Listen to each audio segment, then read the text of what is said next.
You're listening to Real Coaching Radio, building a positive network. Today's podcast is brought to you by Kids Talk Foundation, a global nonprofit organization providing youth advocacy, television programming, and training services in the United States, along with comprehensive medical and educational services for the developing world, most recently in Kenya, Africa, where Kids Talk Foundation provides a feeding program, medical care, and educational services to over 1,300 young people each day. Please help our youth and place your donation. Go to www.kidstalk.org.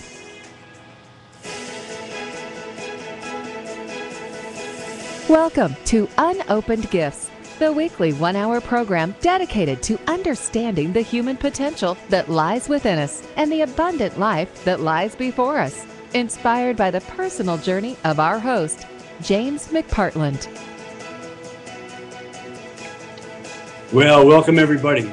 This is a very exciting day. This happens to be our maiden voyage of our first one-hour show known as Unopened Gifts. Now, I've intended to design this show to inspire people to perhaps shift the paradigm of how they look at life and learn from some people that I've come to admire and respect, those I know and some I don't know, who've learned to live or craft a fulfilling and abundant life. And I'm very pleased to tell you that my first guest today is a gentleman by the name of Greg Palmer. I've had the good fortune of knowing Greg for, it's almost 10 years. And while I'll tell you a few things about his background, and most of the folks I speak to will have very impressive credentials professionally, Greg is probably one of the finest human beings I've come across. He's been a friend. He's helped provide some, let me say, coaching and mentoring when I needed it through some tough times. And I'm honored that he's agreed to be our first guest. Of the few things that Greg has done, he leads a company now that he calls GP and Associates. And he's a highly sought after speaker and consulting in the speaking industry, in the staffing industry. And Greg is probably known, for those that know him, and there are many in his space, as a guy that turned around a company called Remedy. They were a staffing business that was in, trouble. Turned that business around, sold it for a very fortuitous price, and has used those lessons learned along the way to help several other companies, public and private, do amazing things in transforming their businesses and profiting, not only personally, professionally, in the world at large. So I'm going to speak to Greg today about some of the things he's learned along the way. I want to find out about his gifts. And I'm sure, Greg, as I introduce you today, there's a few things I missed. Can you tell us a little bit about yourself and maybe a little bit about that journey? Hey, Mac, thank you, and it's really an honor to be here on your maiden voyage as you described it. I think you did a great job of describing my background and describing some of the things that I worked on. One of my greatest accomplishments you didn't mention, but I'm the proud father of 3 daughters, as well as a wife of over 30 years, and frankly, those are my greatest accomplishments right there. Well, that's a lot to be proud of. And listen, as we unfold sort of these questions, and you unwrap a few gifts for us, I want to invite the viewers and the listeners to make sure that they contact us with any particular questions for myself, or most importantly for you, Greg, on Skype, or they can tap into Real Coaching Radio, or call the studio hotline at 303-872-0503. We'll be looking forward to some of the questions and comments. Now, Greg, I shared a little bit about your story, and that's just the Cliff Notes version. And the thing about business and business professionals, we get to talk a lot about success, and that tends to sell a lot of newspapers. But probably like anybody who's done amazing things in their life, I'm sure there's been some lessons and some setbacks and some things that you've learned along the way. Could you touch on a few of those things, and probably important in that, in light of the theme of our show on open gifts? Would you talk a little bit about the gifts that you recognize that you have, or that you learned that you have, and when you learned in particular what gifts you had or what attributes you had that could make the most difference to your life and other people, and perhaps how you employed those gifts through the journey in your career? Well, Mac, that's an interesting question, and let me begin with probably, it may not seem like it the way I'm about to describe it, but probably the greatest gift I ever received from a business perspective really started when I went to Remedy and had the opportunity to turn the company around. And the reason I describe it that way was when I joined the company, it was one of the most respected firms in our space. Things were going well. We were making all kinds of money. We had just gone public, and I was joining the company to to help in that entire effort. The interesting thing about the gift was the fact that soon after joining the company, soon discovered that the company had some major problems, particularly as it related to workers' comp. And the gift at the time was really the fact that we went from a very profitable company to a very unprofitable company in the course of a quarter. And so it was, I didn't really consider it so much a gift at that moment, but just the opportunity to work through a difficult situation with a terrific team taught me lessons that if I had if I hadn't had that opportunity, I wouldn't be where I am today. I wouldn't be as knowledgeable in certain things.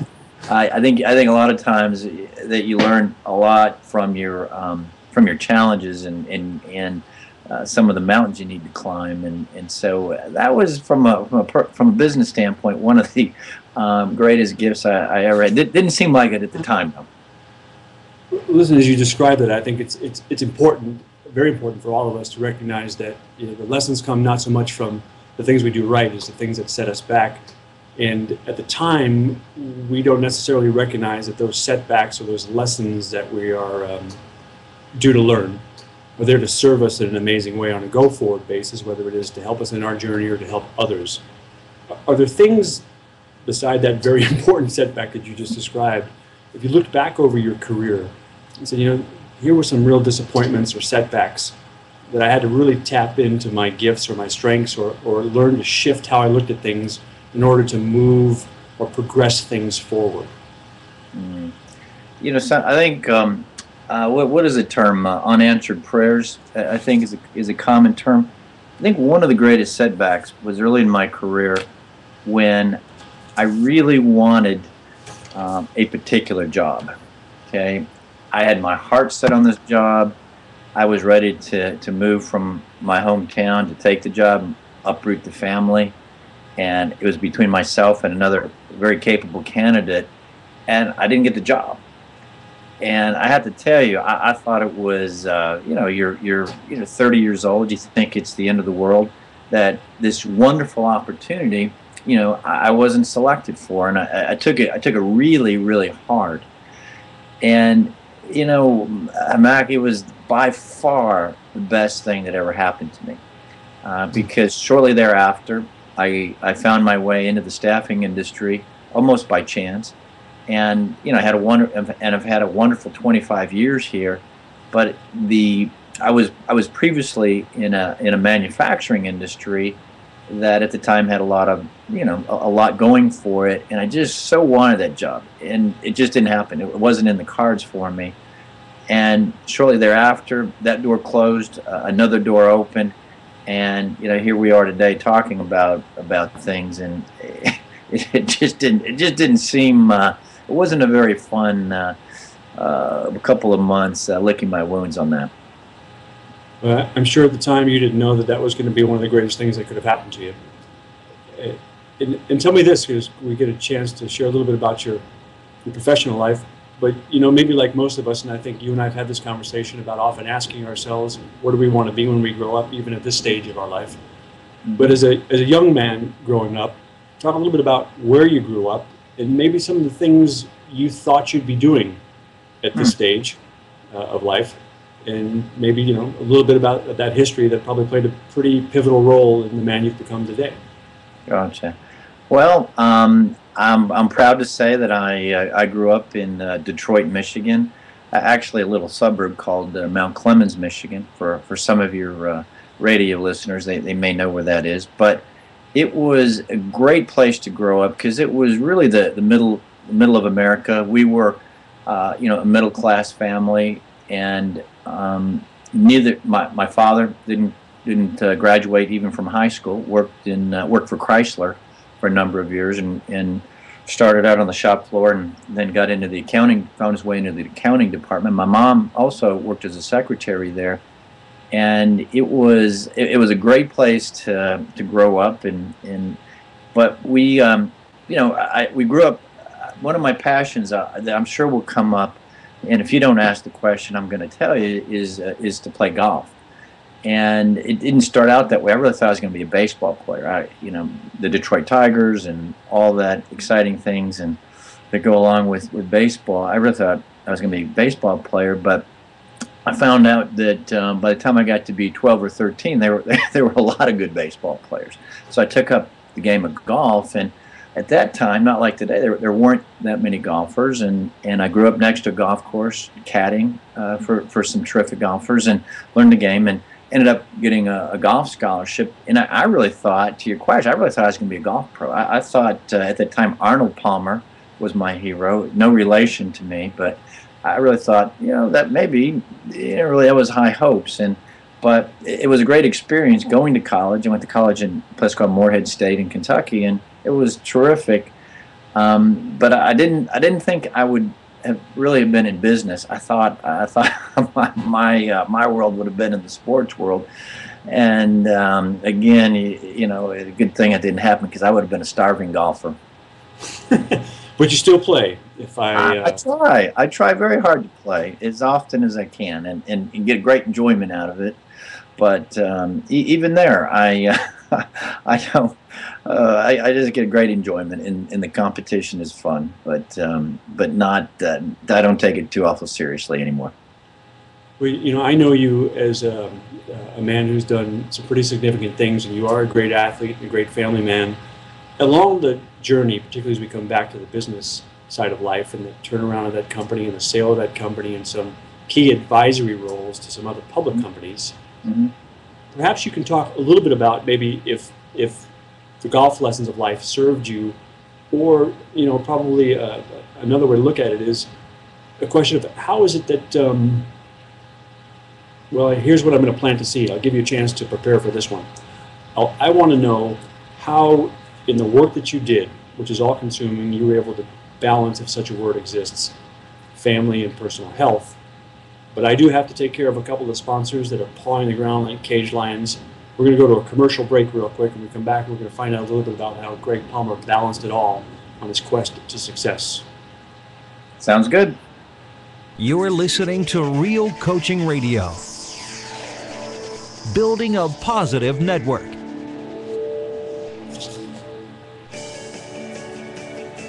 Need someone to ignite the torch of human potential in your company, group, or organization? We all need a fresh perspective from time to time, and the right speaker who possesses the vast references of experience and insight can stoke the fires in the hearts of those who long to make a significant contribution. Book the speaker, the author, and the inspired leader, James McPartland, who has been known to ignite the torch of human potential in people all around the world. Contact the JMAC Performance Group to learn more at www.jamesmcpartland.com.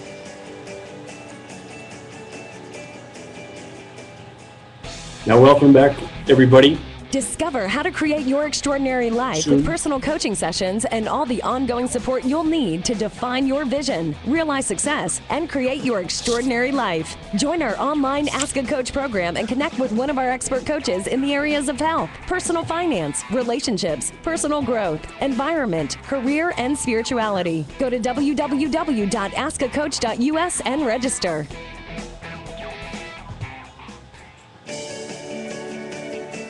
What is the human potential in your business? Do your employees, co-workers, or team members get to play to their strengths on a consistent basis? What if the people in your organization maximize their talents in aligning with the goals and objectives of your company? A Gallup poll shows that 75% of employees in U.S. companies do not use their gifts, tools, or talents in a way that inspires their everyday and overall performance. Don't let this be you or your company. Contact our team at www.jamesmcpartland.com for an evaluation on where you stand and what it would take to unlock the human potential in your business. You're listening to Real Coaching Radio. Building a positive network.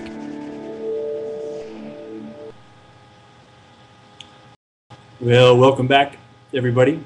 This is James McPartland, your host of the show called Unopened Gifts. I'm happy to be presenting this inaugural show with my good friend and esteemed colleague, Mr. Greg Palmer. Prior to the break, I had asked Greg many questions, the last of which had to do with how is it in a career that spanned a number of years with a great number of victories and successes. He was able to take care of raising 3 lovely daughters, take good care of a wife, and also take care of his health. He talked a little bit about his golf career right before we went to break. Raising 3 great daughters who all went to fine universities and have become outstanding in their own right takes a little bit of time.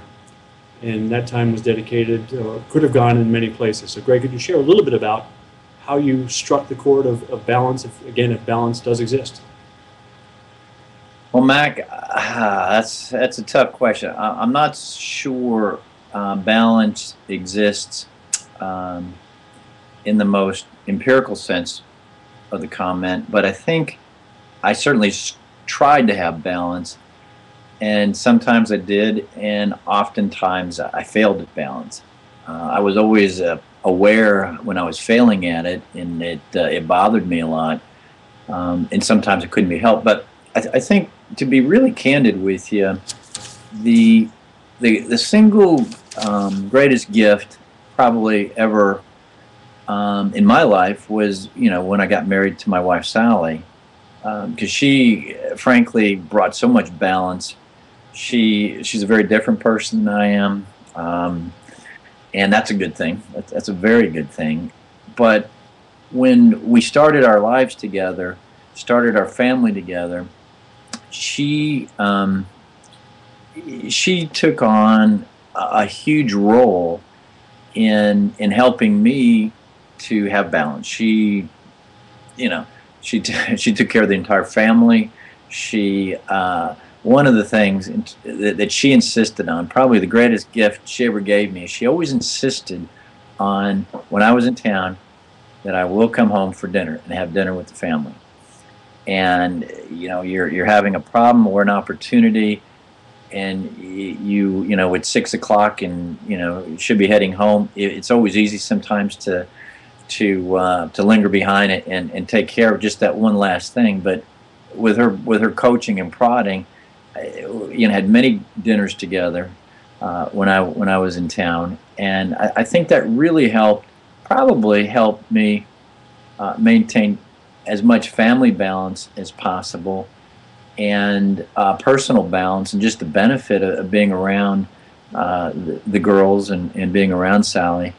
And I think, so that was a big part of it. And then I also, in my first job in staffing, I had my first office was next door to a famous hamburger restaurant in Louisville, Kentucky, the place where you ate these big hamburgers. So just about every day at lunch, I went in and ate hamburgers. And the reason to tell a story is I gained about 40 pounds my first year in the job, and I went to play basketball. I love to play basketball. When you live in Kentucky, you have to play basketball and follow basketball. And I found out I couldn't play. I thought I was going to collapse. So after that one pickup game of basketball, I started to jog. I knew I needed to do something. I just gained 40 pounds, and I went from about 180 pounds to about 220 pounds. And so when I was about 30 years old, and even to this day, I try to jog 3 to 4 times a week, not at a fast pace. Most people wouldn't even call it jogging anymore. They might call it a fast walk, but I get out there, try. And so I think between the balance that the family gave and Sally gave in terms of allowing me to do some of the things that I needed to do, as well as doing the exercise, I shed the pounds, and it really helped me to sleep better, helped me feel better about myself, gave me more strength and energy to do my job and be with the family.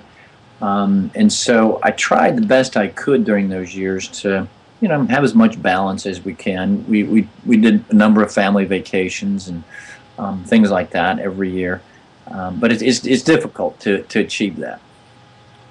Well, and I think what's interesting, and as you would well know, and I could share with some of the listeners here, is the bulk of my professional career was in the health and fitness business, in manufacturing exercise equipment and traveling the world trying to make people healthy and fit. And I learned along the way that business is business, and even if you're in that type of business, it's very hard to take good care of yourself. And funny enough, if you don't take care of yourself, that doesn't set a great example for other people, and it's very hard to be efficient and productive when you don't really feel well. But yet, if you looked at the statistics in our country and around the world of cardiovascular disease and obesity, and even though intellectually we get it, we can't seem to make time for it. And so I admire what you've done in terms of your accomplishments, both off the business path, on the golf course, and with your family, because there's a lot to learn from that. So I'd like to say that out of all the things I've learned from you, and maybe the viewers learned from you, is a commitment to family and to your health. It's probably something that's going to have you live to at least 105. Oh God, wouldn't that be fun? And really, one of the things, I don't know if it's a gift, frankly, but one of the things that I learned when I was 18 years old, my father passed away of a heart attack. And when I got to be 30, I weighed about as much as he did. He was overweight, and at that time smoked and would have a martini after work, that kind of thing. And when I was 30, I said, I don't want that to happen to me, frankly. And that's when I started the exercise regime. And frankly, there were some stretches in there where I wasn't perfect and wasn't as diligent in all the areas that I just described. But I was driven back to those, and whenever I got out of bounds, so to speak, I got equilibrium by getting back centered with the family, getting back centered with the exercise, getting back to the fundamentals, the real basics, nothing fancy. And that's when I felt most grounded and had the most control, and just felt like I could accomplish things that I couldn't when things were spinning out of control, and they did spin a few times. Well, let me ask you this, Greg, because one of my great lessons learned, or gifts that was opened maybe a little bit late in life, was I believed for a long time, particularly a lot of time in the professional community and endeavoring to build a business, that I had to have a closet full of pressed Superman capes, and at the time I thought it was a sign of weakness to ask for help, that I had to have all of the answers. And as I've come to know you, I would think that perhaps your approach would have been different. And I'm curious to know, if you looked back at life, or maybe even in your present life, if there are folks that you look to as coaches or mentors, how did you use people in your life to help you navigate through things that if you don't have experience, you're not really exactly sure always what to do? Yeah, but that's a big question. That's a full question. But I was fortunate from a business standpoint to have gone to work for some tremendous mentors that taught me the business and helped me grow. So I had some very good examples to follow from that perspective. Once I became the leader, though, that's when it became a little bit more difficult, because where does the leader go, right? When you're a junior person, when you're just getting started, there's usually people ahead of you that have been there and done that, and you can learn things from them if you attach yourself to the right people. And I was fortunate enough in several instances to be able to do that. But what do you do once you become a leader? I found value in a couple of areas. One, I was very fortunate when I was 40 to join a group called YPO. And in YPO, it's a group of all CEOs or presidents, and they're all leaders. So that was a great group to network with. And one of the foundations within YPO is that you join a forum, and within your forum, you get together on a monthly basis and discuss issues. And the group helps to hold you accountable. So one of my recommendations for people is to find a group. It doesn't have, there's many of them out there, but a group that you can identify with that can help to hold you accountable, that can help provide valuable insights into whatever it is you're interested in. And in that case, YPO is primarily a business-centered group. And so that was very, very valuable, particularly at crucial times. And you never know when they're going to be, but that group was there for me at very crucial and important times. Another group I've recently joined and helped form is I get together with people that we call ourselves a mastermind group. And within our mastermind group, we get together on a regular scheduled basis, and we do the same thing. And what brings us together is our profession.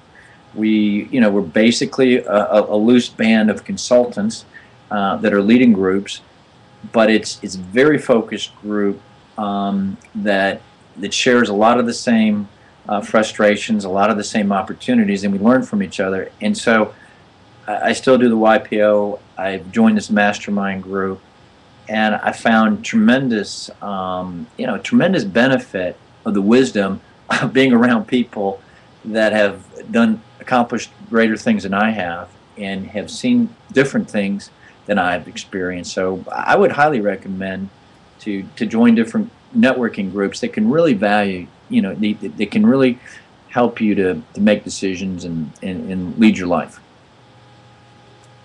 What's interesting, Greg, about how that description is, in my own personal experience, and I think we share some commonalities there, is I found myself, which I think is your reference point here, is when you get around a group of people that perhaps have similar interests but yet different backgrounds and different perspectives, who will be very honest with you. Not so much to tell you the things you want to hear, but sometimes people know us better than we know ourselves, or sometimes we think we're fooling people in terms of our image or our status or our accomplishments or our disguising our setbacks. And I suspect there's a lot of value in people who you can trust, who will be real with you and give you some insights as to ways to perhaps look at life to help you along the way. Sometimes it could be a little bit painful. I know I've been punched in the nose a few times, but it's been more meaningful to me to have people that I can trust and tell me those things. That's made a difference in my life. I suspect that's similar for your experience.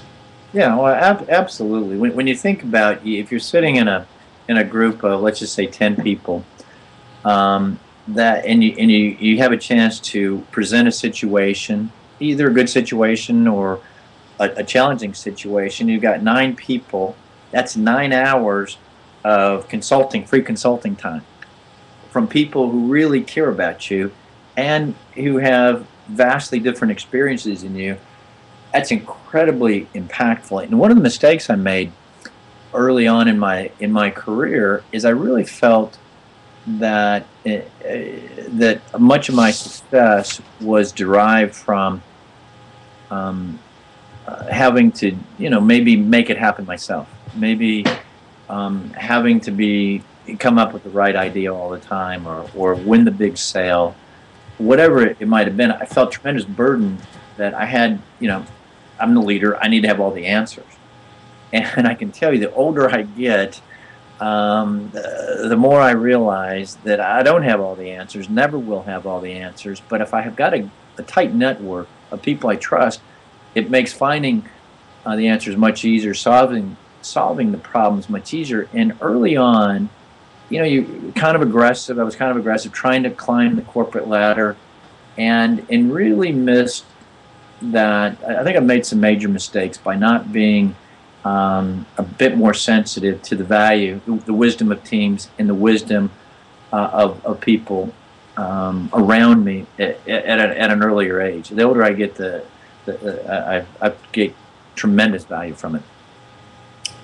Well, let me tell you, we've got the first questions come in from the audience. This one actually comes in from the network. And the question here is, I guess it looks like we've been talking a little bit about external references. Question is, when is it time, or what have you done to go inside, perhaps the personal development side of things, distinction from the outside folks that we've been talking about, the groups that have helped along the way? Can you talk a little bit about the personal journey inside, if you will, in developing yourself, which is further reinforced by finding and unwrapping your gifts? Well, if you mean by going inside, maybe the personal development that I've continually go through and went through in the past, I think I always found it extremely valuable to attend conferences that I found were of interest and gaining insights from the subject matter experts at different conferences. I'm in my office here, and I've got a library of books that I've found extremely helpful on various topics that I pulled out at various times. Books like Good to Great from Jim Collins, Execution by Larry Bossidy, The 5 Dysfunctions of the Team by Linciconi. Those are some classics that I refer to today. I've read them several times. Some of the interesting things in my youngest daughter's trying to teach me. She's a bit of a social media expert, but there's a tremendous amount, as you know, on the internet, and I find tremendous resources out there in some of these social networking groups. One of my favorite sites is TED. TED has such wonderful, rich vignettes on various topics, on motivation, on happiness, on on global warming. You name the topic, but there's world-renowned experts on there. It's free. I love there's a number of magazines I read on a weekly basis, and always like to read the Journal and the New York Times and periodicals like that. I take my little Kindle with me when I travel, so it's constantly trying. I guess it helps to have a natural curiosity on things, and I think it's important to take it upon yourself to stay current. And with curiosity, I think you'll discover along the way a lot of valuable information that otherwise you wouldn't. As you make those distinctions, I find that I'm still learning quite a bit about myself. And as I said to you, I often ask people, no matter what walk of life or what age they are, what do you want to be when you grow up? Because I think as you climb mountains and down valleys and back up mountains in life, you see things differently, and experience is a great teacher, even when that experience is painful experience. But it's interesting, at this stage of the game, in the game of life, you've had let's just say, as they would say, a bite of the apple. You've done well by many standards of business accomplishment and, let's say, abundance. How do you stay motivated now? And maybe that's a little bit inside, a little bit outside. And what's left? What do you want to do, see, accomplish? There's a vast wealth of resource of knowledge and experience there. How do you want to employ it now? Yeah, that was the question I asked myself over and over again in 2006 after we sold the company. We sold the business in 2006, and I took 6 months off and asked myself a lot of those same questions that you just asked me. And one of the things that I did was, again, I mentioned the mastermind group. One of the things we all did in the group, we put together kind of a second half of life plan. And one of the components of the plan is a scorecard. So we created we each have our own personal scorecard, and by developing the scorecard, it helped me think through some of the answers to the questions that you raised. So basically, put together a little plan. Okay, and some of the key components within my plan today have to do with primarily centered around two areas. One is passing along the gifts of whatever wisdom and life experience I have with my children. I'm very fortunate to be involved in their lives. My oldest daughter started a business in the therapy business that I play a small role in. My second daughter works in a nonprofit where they help at-risk youth to become employable, learn new skills. It's a great group called Tire San Jose.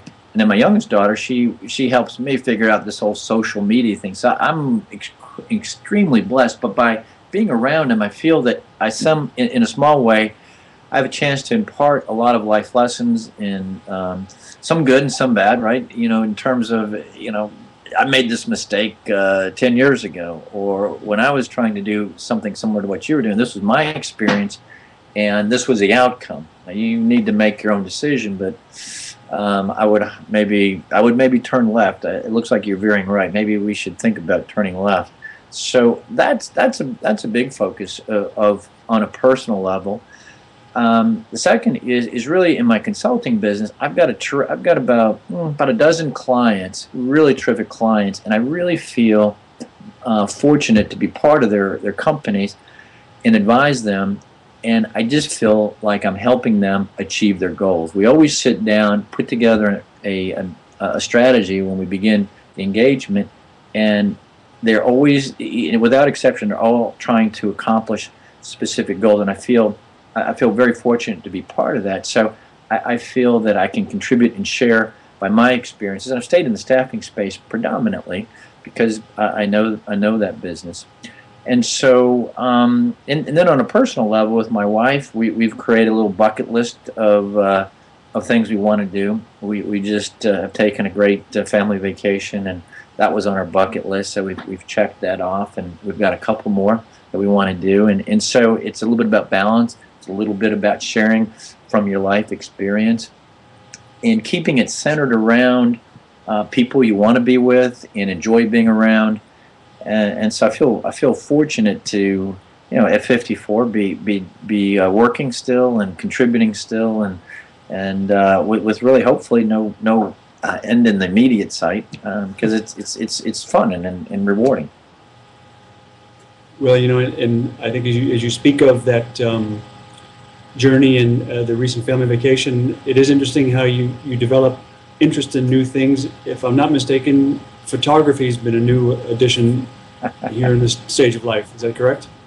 Well, I try. I've got my second daughter, Laura. She's the photography expert. Has taken multiple classes, and she dragged me to a class before we went on our trip. And I can turn the camera on and I can turn the camera off.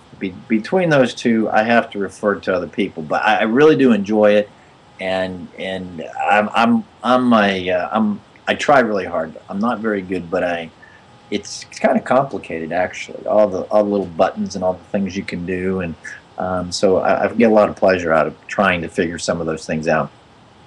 So you're no longer using Instamatic or trying to maintain film?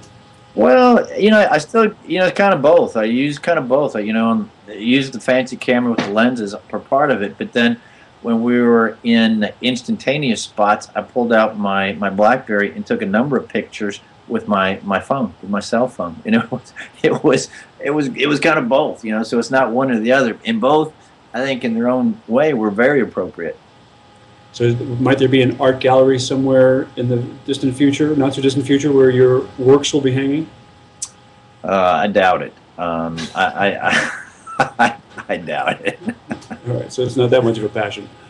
So let me switch gears on you a little bit. So, there's probably a pretty vast and eclectic mixture of folks that are tuned in and listening that could be at various stages of life and of choices. And, as I take some wisdom from your gifts of what you shared through your journey in life, I think one of the most important things that comes through is honesty and truth. And if you were to sort of give some perspective to people out in the marketplace, obviously you can't see them, and I say marketplace probably in the listening audience here, about ways to look at life or things that have served you, whether that be, let me ask you, for example, when we spoke earlier before this interview, we talked a little bit about having the courage to be an entrepreneur or taking up business for yourself, or maybe you could speak a little bit about that and how you might advise people to reach inside and do what they're gifted to do, and how to face fears or overcome fears. Sure.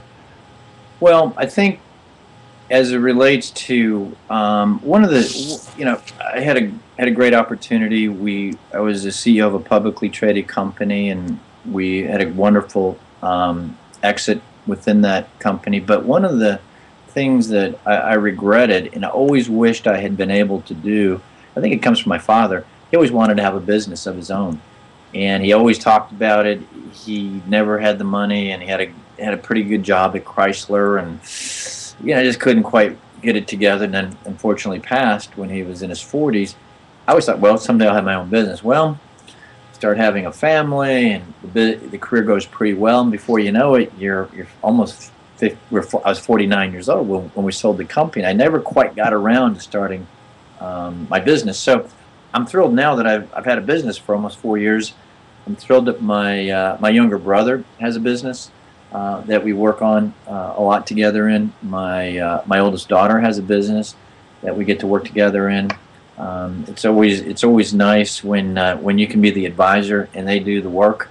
That's the kind of that's some other wisdom to share with the group. But seriously, I wished I had maybe taken some risks, but just didn't. And now I get to do it, and so I'm thrilled that even at my stage, it's not too late, and I'm having a great time and learning, and all the technology. We're talking on Skype, and we're using Google Docs and doing all kinds of crazy things that are free, and it's really kind of it's a changed world. I would say that's probably on a personal level, to figure out a way to separate yourself from some of your fears and follow your passion if you can.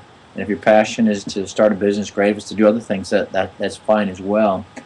And in Jim Collins' book, Good to Great, he talks about the 3 circles of success, and it's the combination with passion, as well as being the best, being really focused, having passion for something, and being the best at something, where those circles intersect each other, is really where I think most people are going to find their happiness and their greatest amount of success. And I never quite got there as it related to my business, because I work for the shareholders, and now I get to do it on my behalf, and I get to do it with private companies primarily.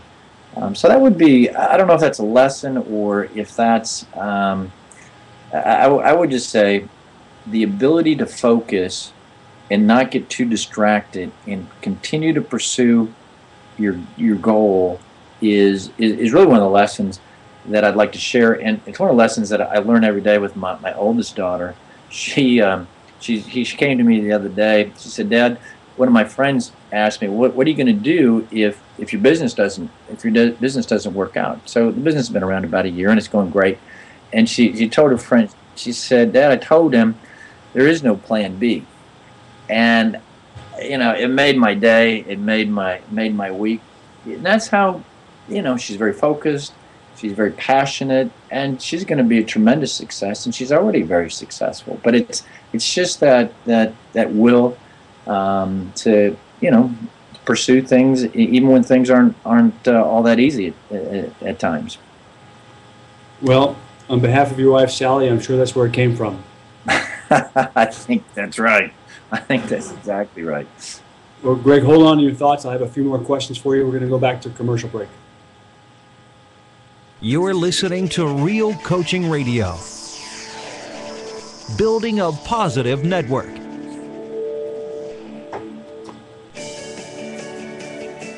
What is the human potential in your business? Do your employees, co-workers, or team members get to play to their strengths on a consistent basis?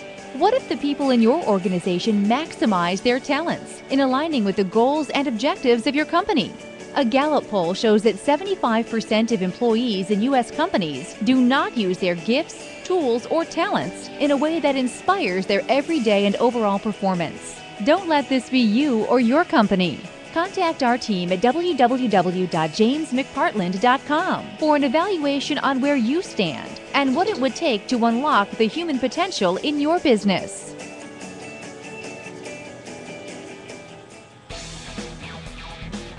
Discover how to create your extraordinary life with personal coaching sessions and all the ongoing support you'll need to define your vision, realize success, and create your extraordinary life. Join our online Ask a Coach program and connect with one of our expert coaches in the areas of health, personal finance, relationships, personal growth, environment, career, and spirituality. Go to www.askacoach.us and register.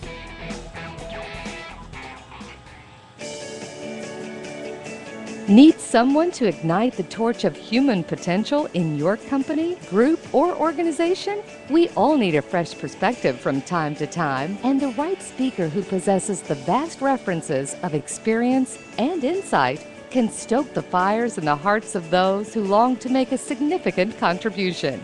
Book the speaker, the author, and the inspired leader, James McPartland, who has been known to ignite the torch of human potential in people all around the world. Contact the JMAC Performance Group to learn more at www.jamesmcpartland.com. You're listening to Real Coaching Radio.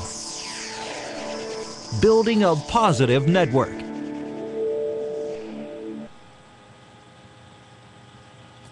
Welcome back, everybody, to the maiden voyage of Unopened Gifts.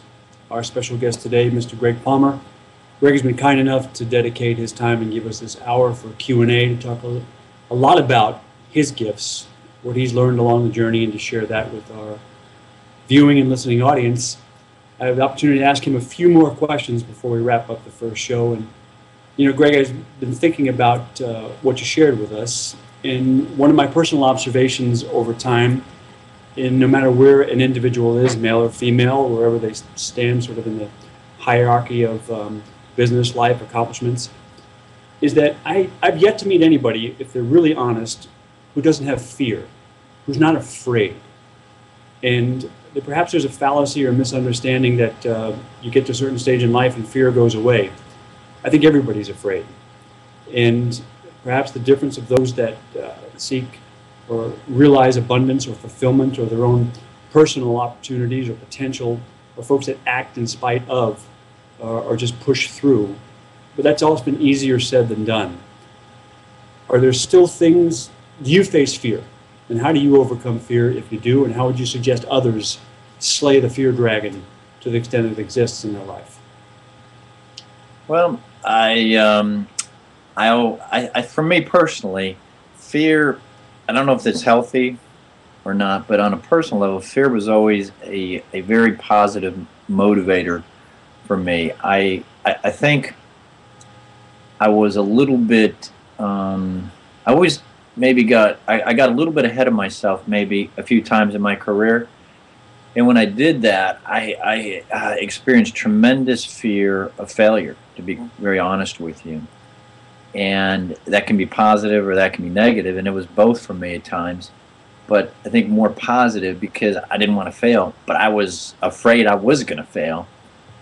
And what I learned from that is the more you prepared, the more you faced the brutal facts of the situation, and the more you surrounded yourself with people that could really help you, the journey became much easier. But I think for me, fear has always played a role in motivating me to achieve and to get through some difficult situations. When I play golf, I'm still always nervous on the first tee in a golf tournament. It never goes away, but it's good to have the jitters sometimes, right? And so I think the jitters, the excitement behind that is for me at least more positive than negative, but it's always there, and it's always real. Well, I'm glad I'm not alone then, because I feared you wouldn't show up today, and I would have to interview myself. I'd have a lot of fun, but I'd probably lose a lot of viewers. I was fearful that I couldn't get the computer to work, so we both were a little fearful. That's right. So, I go back to sort of the journeys and overcoming fears, and thinking about, again, the folks that are tuned into our show today.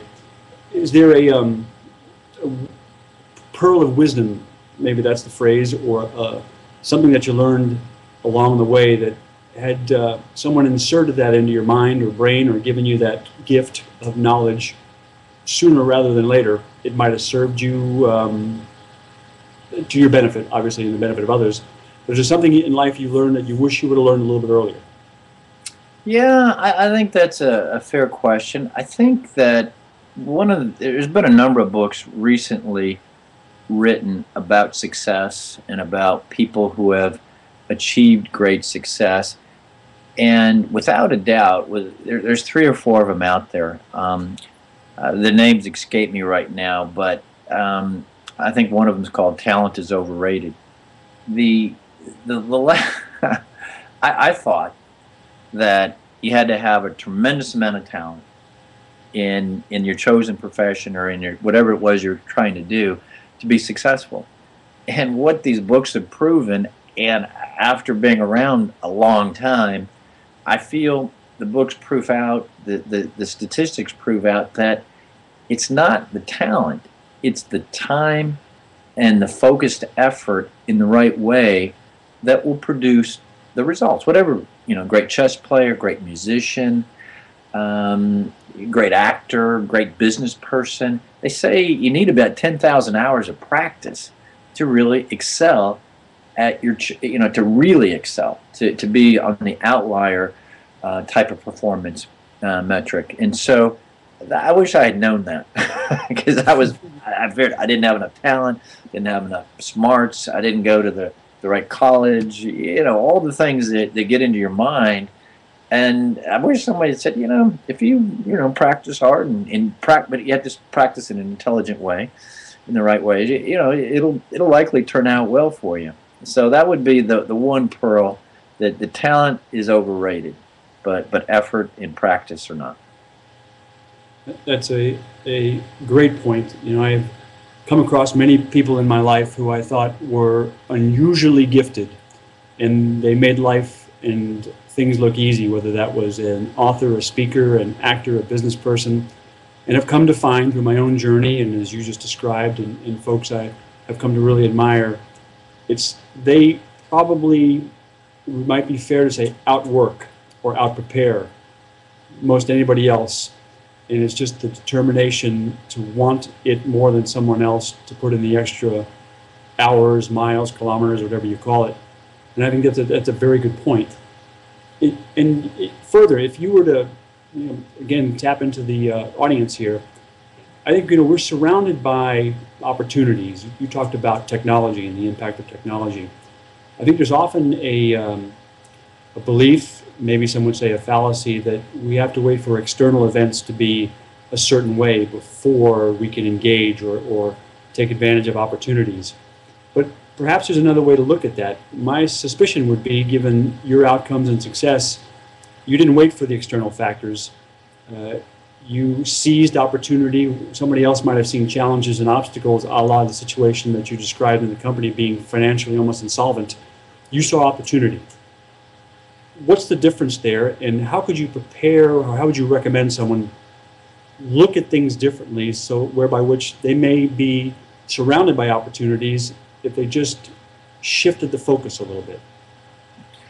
Many of us are taught, I was taught, that you want to attach yourself to a rising tide, a group that's going in a positive direction, and that way it'll increase your chances of success. And that's certainly one way to approach it, and that's certainly a very valid proposition.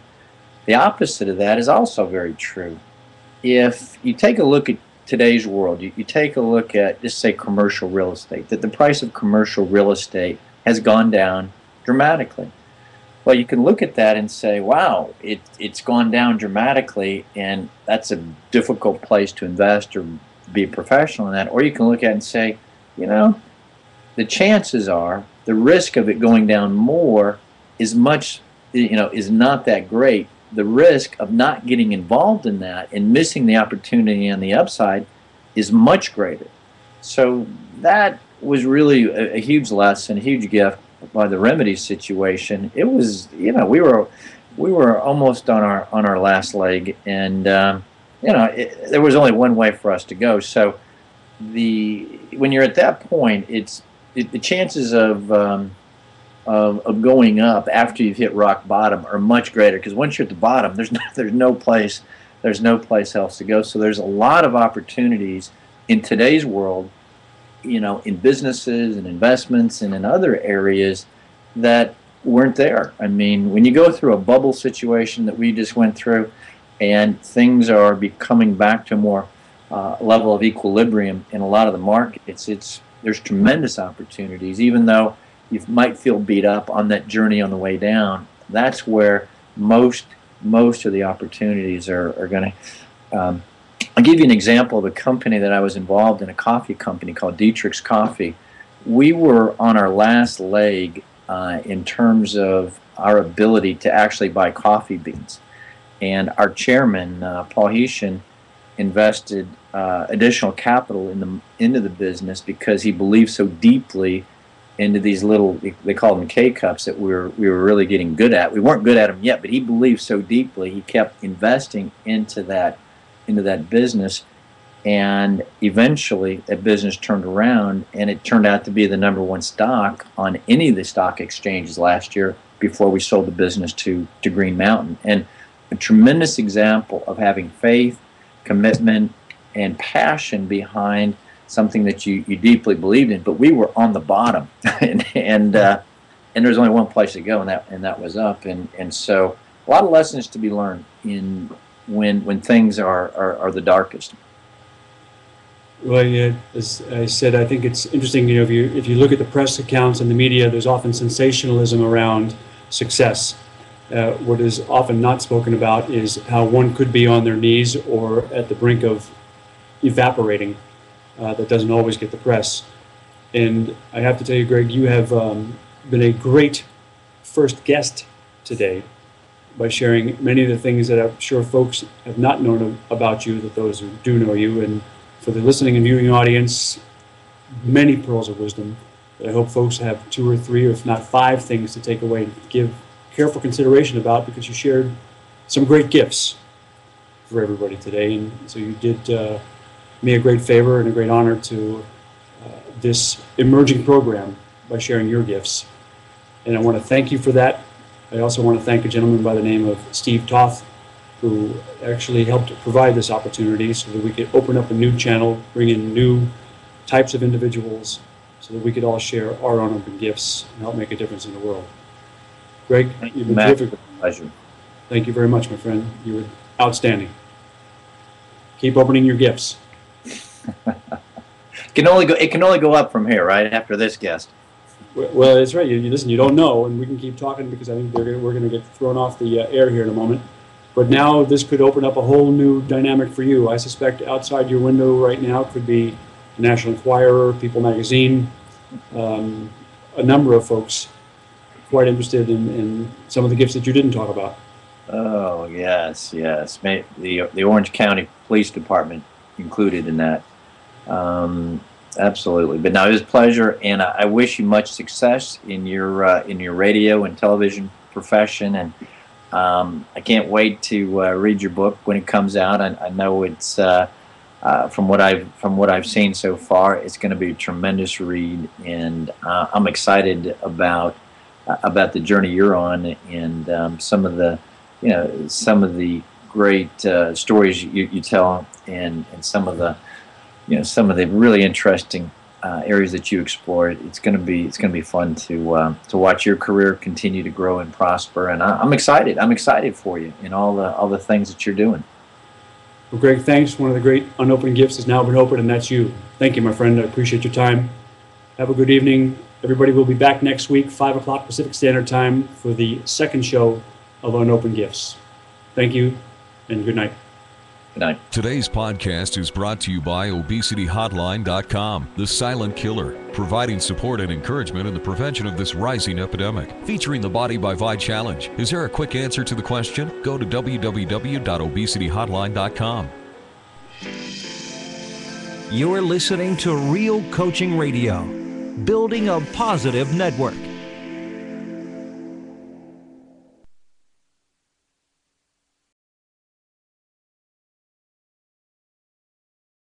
Intro.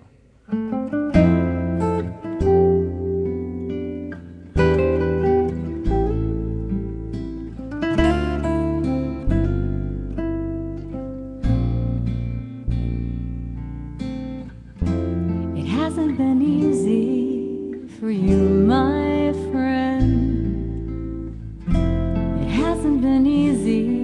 for me too. And I want you to know that you're a hero to me, as I've been watching what you're going through.